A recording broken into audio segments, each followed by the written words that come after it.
Friends మనలో చాలామంది చదువుకునేటప్పుడు అతివృష్టి, అనావృష్టి అనే విషయాన్ని గురించి అయితే తెలుసుకునే ఉంటారు. అయితే ఫ్రెండ్స్ ఇప్పుడు అది నిజంగా స్వయంగా చూస్తున్నాం. ఏంటంటే మాకు గత వారం రోజుల ముందైతే చాలా బాగా వర్షాలు కురిసినాయి. అసలు గ్యాప్ లేకుండా. అయితే దాన్ని ఆధారంగా చేసుకొనైతే మా వోళ్ళు వరి ఇత్తనాలు జల్లారనమాట. అదే ఆకు మడి జల్లారనమాట ఆకు. ఇప్పుడేమైందంటే మాకు ఎండ తీవ్రత అనేది చాలా పెరిగిపోయిందనమాట. ఎండలనేవి చాలా గత హ్మ్. 2 రోజుల నుంచి ఎండ తీవ్రత అనేది చాలా పెరిగిపోయింది. ఏంటంటే ఇప్పుడు బాధాకరమైన విషయం ఏంటంటే మాకు పీడబ్ల్యూ కాలువ కూడా అందుబాటులో లేదనమాట. అందుబాటులో కాలువ అయితే ఉంది గానీ వాటర్ అయితే రావట్లేదు మాకు ప్రాజెక్ట్ నుంచి అయితే. ఇప్పుడు అది చాలా ఇబ్బందిగా అయితే తయారైందనమాట. మాకేంటంటే ఇప్పుడు కోసిన ఆకంతా ఎండిపోతుందండి. చాలా బాధేస్తుంది నిజంగా. మాకు ఇదొకటే ఆధారం మాకు. ఇదొకటే ఆధారం. చాలా బాధేస్తుంది. మా చిన్నన్నలది పోయింది. మా పక్కింటోళ్ళది మా మామయ్యోళ్ళది కూడా పోయిందండి. చాలా బాధేస్తుంది.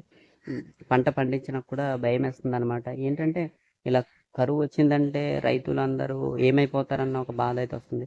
మాకు మెయిన్ పీడబ్ల్యూ కాలం అయితే చాలా అవసరం అండి.